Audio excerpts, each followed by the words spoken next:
আসসালামু আলাইকুম প্রিয় শিক্ষার্থীরা, কি অবস্থা তোমাদের? আশা করি সবাই ভালো আছো। আমরা রাজশাহী বিশ্ববিদ্যালয়ের 24-25 সেশনে আসা বি ইউনিট অর্থাৎ বাণিজ্য ইউনিটে আসা হিসাব বিজ্ঞান অংশটুকু বিশ্লেষণ করতেছিলাম। তো আমরা বলেছিলাম তোমাদের ধারাবাহিকভাবে 2 থেকে 3টি ভিডিওর মাধ্যমে আমরা হিসাব বিজ্ঞান অংশটুকু শেষ করব। আমরা এটাও বলেছিলাম আমরা শুধু একটা এমসিকিউ পড়তেছি না, একটা টপিক পড়তেছি। অর্থাৎ একটা এমসিকিউ পড়ার মাধ্যমে ওই টাইপের যতগুলো এমসিকিউ তোমার আসুক না কেন তোমাদের কিন্তু তোমরা কিন্তু পেয়ে যাবে, সহজ হয়ে যাবে তোমাদের জন্য। এর জন্য আমাদের কি টাইম বেশি লাগতেছে, আমরা গভীরভাবে এমসিকিউ গুলো বিশ্লেষণ করতেছি। এর আগে আমরা কি ঢাকা বিশ্ববিদ্যালয়ে আসা এমসিকিউ সলভ করছি, আমরা রাজশাহী বিশ্ববিদ্যালয়ের এখন এমসিকিউ সলভ করব। সামনের আরো একটি ভিডিও হয়তো দিতে পারি তোমাদের। এরপর কি তোমাদের গুচ্ছেরও শেষ করছি। এরপর আস্তে আস্তে আরো অন্যান্য বিশ্ববিদ্যালয়ের প্রশ্নগুলো কি শেষ করব। অর্থাৎ আমরা প্রিভিয়াস ইয়ারের কোয়েশ্চেন সুন্দরভাবে অ্যানালাইসিস করব। এটা কিন্তু তোমাদের খুবই গুরুত্বপূর্ণ, বিশেষ করে এই জায়গাগুলো থেকে কিন্তু তোমাদের প্রশ্ন চলে আসে। তাই তোমাদের প্রিভিয়াস ইয়ার কোয়েশ্চেন কিন্তু সলভ করতে হবে, অ্যানালাইসিস করতে হবে। তো আমরা কথা না বলে চলো শুরু করে দিই। আমরা 5টা এমসিকিউ সলভ করেছিলাম, আজকে কি 6 নাম্বার। দেখো এখানে কি আছে, নিট বিক্রয় ও মুনাফার পরিমাণ যথাক্রমে কত। নিট বিক্রয় আছে 30,000 টাকা এবং মুনাফা আছে 6,000 টাকা। বলছে ক্রয় মূল্যের উপর মুনাফার হার কি। ক্রয় মূল্যের উপর মুনাফার হার, বিক্রয় মূল্যের উপর মুনাফার হার, এই ধরনের ম্যাথ কিন্তু তোমাদের প্রায়ই চলে আসে। তো আমরা তোমাদের কি বলেছিলাম যে একটা কন্ডিশন মনে রাখবা, সেটা কি আবারও লিখে দেই। 16.67, তারপরে 20%, তারপরে কি 25%, তারপরে 30%, তারপর কি 50%, তারপর তোমাদের কি 100%। এইটা মনে রাখবা। 16.67, 20, 25, 30, 50, 100, তারপর 200 হবে। এই সিরিয়ালটা তোমরা কি মনে রাখবা, এটা কিন্তু খুবই গুরুত্বপূর্ণ। তারপর আমরা একটা কথা বলেছিলাম কি, ক্রয় মূল্যের উপর মুনাফার হার বেশি এবং বিক্রয় মূল্যের উপর মুনাফার হার কি কম। তো লক্ষ্য করো এটা আমরা কিভাবে প্রয়োগ করব। এখানে দেখো আগে কি বলছে, ক্রয় মূল্যের উপর মুনাফার হার কত। আমাদের ক্রয় মূল্য কি দেওয়া আছে? ক্রয় মূল্য কিন্তু দেওয়া নাই, আমাদের কি আছে, বিক্রয় মূল্য দেওয়া আছে। তো দেখো বিক্রয় মূল্য থেকে আমরা মুনাফা পাইছি কত, 6,000। এই যে বিক্রয় মূল্য 30,000, তো 30,000-এর কয় পার্সেন্ট 6,000? এখানে যদি 1 গড় নেই, 1 গড় নিলে আমাদের কি 10% হয়। 10%-এ কত, 3,000। তাহলে 10%-এর ডাবল কত, 20%।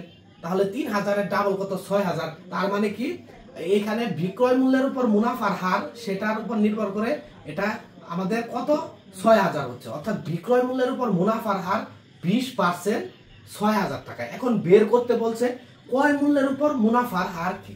এখন আমরা কি শিখেছিলাম যে ক্রয় মূল্যের উপর মুনাফার হার বেশি। এখানে দেখো 20% আছে না, আছে। আমরা কি বলেছিলাম, বিক্রয় মূল্যের উপর মুনাফার হার কম, ক্রয় মূল্যের উপর মুনাফার হার বেশি। তো বিক্রয় মূল্যের উপর মুনাফার হার 20%, তাহলে ক্রয় মূল্যের উপর মুনাফার হার কি হবে, বেশিটা হবে। এটার বেশি কোনটা, 25%। তাহলে এই 25%ই কি আমাদের সঠিক উত্তর।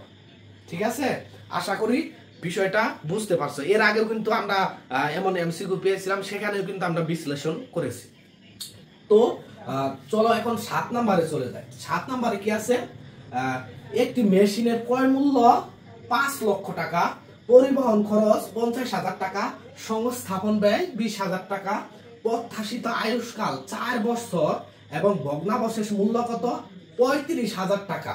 ক্রমহ্রাসমান জের বা উদ্বৃত্ত পদ্ধতিতে দ্বিতীয় বছরের অবচয় কত হবে। আমাদের অবচয় বের করতে বলছে। অর্থাৎ আমাদের অবচয় থেকে কিন্তু এমসিকিউ চলে আসছে। এটা কিন্তু খুবই গুরুত্বপূর্ণ। একটা এমসিকিউ 100% এই চ্যাপ্টার থেকে পেয়ে যাবা। তো অবচয় কয় ভাবে নির্ণয় করা হয়? 2 ভাবে। একটা হলো ক্রমহ্রাসমান আর একটা হলো স্বাভাবিক পদ্ধতিতে।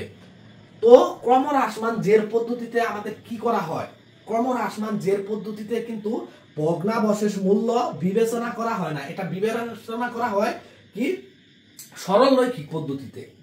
মাথায় রাখবা কিন্তু ক্রমহ্রাসমান বা দ্রুত ক্রমহ্রাসমান জের পদ্ধতিতে কি ভগ্নাবশেষ মূল্য বিবেচনা করা হয় না। আমাদের বলছে কি অবচয় কত হবে, অবচয় কত। দেখো এখানে শুধু সম্পদের টাকা দেওয়া আছে এবং আমাদের আয়ুষ্কাল দেওয়া আছে, আমরা জানি কি আমাদের এখন এই অবচয় কত টাকা সেটা বের করার জন্য অবচয়ের হার কত সেটা বের করতে হবে। অবচয়ের হার কিভাবে বের করব? এই যে 4 বছর না আমাদের এন বছরের মাধ্যমে বের করব। আমরা একটা সূত্র জানি, সেটা কি 100কে আমাদের কি বছর দ্বারা ভাগ করতে হবে। এখানে কয় বছর? 4 বছর। তারপরে গুণ করতে হবে 2। কেন 2 দিয়ে গুণ করতে হবে? মানে ধৃত ক্রমহ্রাসমান অথবা আমাদের দ্বৈত ক্রমহ্রাসমান অথবা কি আমাদের ক্রমহ্রাসমান। এটা কিন্তু সরলরৈখিক না, সরলরৈখিক হইলে কিন্তু 2 দিয়ে গুণ দেওয়া লাগতো না। তো এখানে যেহেতু ক্রমহ্রাসমান এর জন্য 2 দিয়ে আমরা কি গুণ দিছি। তাহলে দেখো এটাকে এটা দিয়ে কাটলে কি হয়? 2 হয়। এবং 100কে 2 দিয়ে ভাগ দিলে কত হয়? 50। অর্থাৎ আমাদের কি অবচয়ের হার কত? 50%। আর যদি এটা সরলরৈখিক পদ্ধতিতে হইতো তাহলে অবচয়ের হার কত হইতো? 25%। আশা করি বিষয়টা ক্লিয়ার হয়ে গেছে। এখন আমরা তো অবচয়ের হার পেয়ে গেলাম, এখন আমাদের কি অবচয় বের করতে হবে। আমরা প্রথমে বলেছি কি ক্রমহ্রাসমান জের পদ্ধতিতে ভগ্নাবশেষ মূল্য বিবেচনা করা হয় না। তার মানে কি আমরা সম্পত্তি থেকে ভগ্নাবশেষ মূল্য বাদ দিব না। তো আমাদের মেশিন কত টাকা আছে? দেখো এখানে আছে কত? 5 লক্ষ টাকা। আচ্ছা 5 লক্ষ টাকা আমরা বসিয়ে দেই। এর সাথে কি আছে? পরিবহন খরচ। আমরা 10-15 বছর পর পর কি মেশিন ক্রয় করি। মেশিনের পরিবহন কি প্রত্যেক দিন হয়? অবশ্যই না। এটাও কি তাহলে এক ধরনের সম্পদ আমাদের স্থায়ী হিসাব। তাহলে এই পরিবহন খরচ কত? 50,000 টাকা। সংস্থাপন ব্যয় প্রত্যেক দিন কি আমরা সংস্থাপন করি না? এটাও তাহলে যাবে। তাহলে টোটাল আমাদের কত হয়েছে? 5,70,000 টাকা। ঠিক আছে। তাহলে এখন আমরা অবচয় বের করব। কত? দ্বিতীয় বছরের অবচয় চাইছে। তো দ্বিতীয় বছরের অবচয় বের করার জন্য আমরা কিভাবে বের করব? দেখো প্রথম বছরের অবচয় বের করার জন্য আমরা কত সম্পত্তির মূল্য কত পাইলাম? 5,70,000 টাকা। এটা যদি আমরা 50% করি তাহলে আমাদের কত হয়? দেখো 50% করলে আমাদের হয়ে যায় 2,85,000 টাকা। এই 85,000 টাকা কি আমাদের প্রথম বছরের অবচয়। এখন এই প্রথম বছরের অবচয় আমরা কি বাদ দিব মোট সম্পত্তি থেকে। তাহলে কত থেকে যাবে? তাহলে আরো কত? 2,85,000 টাকা থেকে যাবে। এটা কি দ্বিতীয় বছরের কি আমাদের সম্পদ। মানে 50% মানে কি অর্ধেক অবচয় আমরা বাদ দিয়ে দিলাম। তাহলে আমাদের দ্বিতীয় বছরের সম্পদ রয়ে গেল কত? 2,85,000। এই 2,85,000 উপরে কি এই যে দ্বিতীয় বছর এটার উপরে আবার কি 50% ধরতে হবে। তখন যেটা আসবে সেটা কি আমাদের উত্তর। তাহলে 2,85,000-এর 50% হবে আমাদের 1,42,500 টাকা। এটাই আমাদের সঠিক উত্তর। আশা করি এমসিকিউটা কি তোমরা বুঝে গেছো। তো এভাবেই তোমাদের কি ম্যাথ করতে হবে। এখানে তৃতীয় বছর চাইতে পারতো, প্রথম বছর, চতুর্থ বছর, পঞ্চম বছর, এভাবে কি আমাদের চাইতে পারতো। তো আমাদের 7 নম্বর শেষ। এরপর দেখা 8 নম্বরে কি আছে? নিম্নের কোনটি রূপান্তর ব্যয়ের অংশ নয়? রূপান্তর ব্যয় কি বিষয়টা তোমাকে বুঝতে হবে। প্রত্যক্ষ কাঁচামাল যখন আমরা কিনে আনি তখন ওই প্রত্যক্ষ কাঁচামালকে কি আমাদের ব্যবহার উপযোগী করার জন্য প্রসেস করা হয়।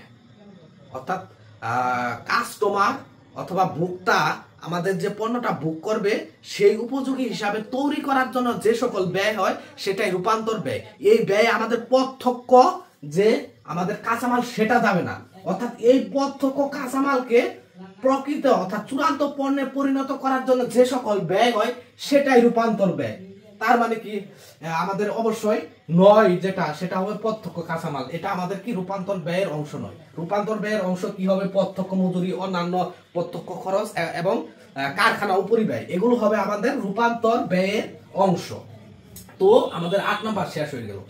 9 নাম্বার কি আছে দেখো, নিচের কোনটি প্রত্যক্ষ পদ্ধতিতে তৈরিকৃত নগদ প্রবাহ বিবরণীতে দেখানো হয়? তোমাদের নগদ প্রবাহ বিবরণী আছে, একটা আছে প্রত্যক্ষ পদ্ধতি আর একটা আছে পরোক্ষ পদ্ধতি। তোমাদের এগুলো কিভাবে নির্ণয় করবা সেজন্য তোমাদের বইয়ের ছক আছে, বড় বড় 2টা ছক আছে। এই ছকের ভিতরে কিছু আইটেম আছে, সেই আইটেমগুলা তোমরা কি দেখে নিবা, চোখ বুলিয়ে নিবা। তো এখানে বলছে যে নিচে কোনটি প্রত্যক্ষ পদ্ধতিতে নগদ প্রবাহ বিবরণীতে দেখানো হয়। অর্থাৎ প্রত্যক্ষ পদ্ধতিতে যায় এবং পরোক্ষ পদ্ধতিতে যায় না, সেটা কোনটা? সেটা হবে সরবরাহকারীকে নগদ প্রদান। দেখো নগদ প্রদান মানে কি একবার একদম প্রত্যক্ষভাবে জড়িত। অন্যদিকে দেখো আসবাবপত্র বিক্রয়জনিত ক্ষতি, এটা প্রত্যক্ষভাবে জড়িত না। বাকিতে পণ্য বিক্রয় প্রত্যক্ষভাবে জড়িত না, অবশ্যই প্রত্যক্ষভাবে জড়িত না। তাহলে প্রত্যক্ষভাবে জড়িত এই ডি নাম্বার। তো তোমরা এই বিষয়ে ক্লিয়ার করার জন্য তোমরা সবগুলো দেখে নিবে। 10 নম্বরে কি আছে দেখো, একটি কোম্পানি বিনামূল্যে বর্তমান শেয়ার মালিকদের মধ্যে 5:1 অনুপাতে নতুন শেয়ার বিতরণ করে। বিনামূল্যে শেয়ার বিতরণ করলে এক কথায় সেটা কি হবে, আমাদের বোনাস শেয়ার হবে, বোনাস শেয়ার। শেষ কথা, বিনামূল্যে শেয়ার বিতরণ মানে কি বোনাস শেয়ারে যাবে। তো এই ছিল তোমাদের কি আরো 5টি এমসিকিউ, আমাদের টোটাল 10টি এমসিকিউ পড়া হয়ে গেছে। আমরা হয়তো আরেকটি ভিডিওর মাধ্যমে তোমাদের কি এই রাজশাহী বিশ্ববিদ্যালয়ের 24-25 সেশনের অ্যাকাউন্টিং অংশ শেষ করে দেব। তারপর আমরা নতুন অন্য একটি বিশ্ববিদ্যালয়ের প্রশ্ন অ্যানালাইসিস ধরবো। তো সবাই ভালো থাকো এবং নিয়মিত পড়াশোনা করো, প্রশ্ন অ্যানালাইসিস করো, বুঝে বুঝে পড়ো। ইনশাল্লাহ তোমরা পাবলিকিয়ান হতে পারবা। আর আমাদের কি পেজের সাথে সাথে ইউটিউব চ্যানেলে অ্যাড হয়ে যাও।